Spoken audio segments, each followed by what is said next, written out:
नमस्ते। तो जिम जाने का सोच लिया है, पर समझ नहीं आ रहा कि पहले दिन क्या करें, कहाँ से शुरू करें। कोई बात नहीं, आप बिल्कुल सही जगह पर हैं। इस गाइड में हम एक ऐसा प्रूवन प्लान देखेंगे जो पहले दिन को न सिर्फ आसान बल्कि एकदम सफल बना देगा। हाँ, तो जिम का पहला दिन, थोड़ी सी घबराहट, थोड़ी एक्साइटमेंट, ये सब बिल्कुल नॉर्मल है। पर चिंता की कोई बात नहीं। इस गाइड के साथ एक बिल्कुल क्लियर और असरदार प्लान हाथ में होगा। तो फिर शुरू किया जाए। अच्छा, किसी भी वर्कआउट को शुरू करने का सबसे पहला और सबसे जरूरी नियम क्या है? Warm up. और ये सिर्फ बॉडी को गर्म करने के लिए नहीं है, नहीं, इससे होता यह है कि मसल्स में ब्लड फ्लो बढ़ जाता है, जिससे चोट लगने का खतरा काफी काफी कम हो जाता है। तो वार्म अप के ठीक बाद हम शुरू करेंगे हमारे सबसे बड़े मसल ग्रुप यानी पैरों से। और हमारी शुरुआत होगी बारबेल स्क्वाट्स के साथ। देखिए, इसको किंग ऑफ ऑल एक्सरसाइजेज भी कहते हैं। ये वो फाउंडेशनल एक्सरसाइज है जो पूरे शरीर में ताकत बनाने की नींव रखती है। हाँ, एक बात का ध्यान रखना बहुत जरूरी है। शुरू में ज्यादा वजन उठाने की जल्दी नहीं करनी है। फोकस बस सही फॉर्म पर होना चाहिए। पीठ सीधी रहे और घुटने सही तरीके से मुड़ें। तो इसका प्लान कुछ ऐसा है। टोटल 4 सेट्स करने हैं। हर सेट में 8 से 10 रैप्स होंगे। रैप्स मतलब वजन को 8 से 10 बार ऊपर नीचे करना है। और हाँ, हर सेट के बीच में पूरे 60 सेकंड का रेस्ट लेना है। ये रेस्ट बहुत जरूरी है ताकि मसल्स अगले सेट के लिए फिर से तैयार हो सकें। चलिए, अब बारी है अपर बॉडी की। यहाँ पे हम एक पुश एक्सरसाइज जो कि चेस्ट के लिए होती है और एक पुल एक्सरसाइज जो कि बैक के लिए होती है को साथ में करेंगे। ऐसा करने से ना बॉडी में एक अच्छा बैलेंस बनता है। तो पुश मूवमेंट में जो क्लासिक एक्सरसाइज है वो है बेंच प्रेस। चेस्ट की मसल्स बनाने और ओवरऑल अपर बॉडी की स्ट्रेंथ बढ़ाने के लिए ये बेस्ट एक्सरसाइजेज में से एक मानी जाती है। इसका प्लान भी बिल्कुल स्क्वाट्स जैसा ही है, मतलब 4 सेट्स और हर सेट में 8 से 10 रेप्स, और फिर से हर सेट के बाद 60 सेकंड का रेस्ट लेना बिल्कुल नहीं भूलना है।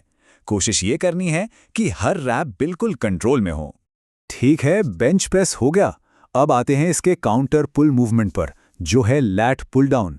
ये एक्सरसाइज सीधे सीधे बैक की मसल्स पर काम करती है और एक मजबूत बैलेंस बॉडी के लिए मजबूत बैक का होना बहुत जरूरी है। अच्छा, यहाँ प्लान में एक छोटा सा चेंज है। इसमें 3 सेट्स करने हैं, पर रैप्स 10 से 12 होंगे। अब रैप्स ज़्यादा क्यों? क्योंकि इससे मसल्स की एंड्योरेंस मतलब सहन शक्ति बढ़ती है। और हाँ, इसका मतलब ये भी हो सकता है कि वजन थोड़ा हल्का लेना पड़े। रेस्ट का टाइम वही रहेगा, पूरे 60 सेकंड। बहुत बढ़िया। यहां तक का सफर शानदार रहा। अब इस फुल बॉडी वर्कआउट को कंप्लीट करने के लिए हम आगे बढ़ते हैं शोल्डर्स और कोर की तरफ। ये दोनों ही हिस्से बॉडी को स्टेबिलिटी और मजबूती देने के लिए बहुत जरूरी हैं। तो शोल्डर्स के लिए जो मेन एक्सरसाइज है वो है ओवरहेड प्रेस। ये ना सिर्फ कंधों को एक अच्छी शेप देती है, बल्कि उनकी स्टेबिलिटी और ताकत को भी बहुत बढ़ाती है। इसका प्लान एकदम सिंपल है। 3 सेट्स, हर सेट में 8 से 10 रेप्स और सेट्स के बीच में 60 सेकंड्स का रेस्ट। और जैसा कि हमेशा जरूरी होता है, फोकस सही फॉर्म पर ही रखना है। और अब आ गया है हमारे स्ट्रेंथ वर्कआउट का आखिरी हिस्सा, कोर के लिए, और वो है प्लैंक। देखिए, एक मजबूत कोर ना पूरे शरीर का सेंटर होता है, उसकी नींव होता है। इसे तो कभी भी इग्नोर नहीं करना चाहिए। तो यहां पर एक मजेदार बात है। इसमें हम रैप्स नहीं गिनेंगे, बल्कि एक पोजीशन को होल्ड करेंगे। इसमें 3 सेट्स करने हैं और हर सेट में 30 से 7 सेकंड तक प्लैंक पोजीशन में बने रहना है। ये कोर की ताकत को चैलेंज करने का एक जबरदस्त तरीका है। वाह, क्या बात है! स्ट्रेंथ ट्रेनिंग वाला हिस्सा तो पूरा हो गया। पर रुकिए, वर्कआउट अभी खत्म नहीं हुआ है। अब हम चलेंगे कूल डाउन की तरफ, जो रिकवरी के लिए उतना ही जरूरी है जितना कि वार्म अप। तो इस पहले दिन के वर्कआउट को हम खत्म करेंगे ट्रेडमिल पर 15 मिनट की एक हल्की इंक्लाइन वॉक के साथ। ये हार्ट रेट को धीरे धीरे नॉर्मल पर लाने और मसल्स की रिकवरी में मदद करने का एक बेहतरीन तरीका है। तो ये था जिम में पहला दिन।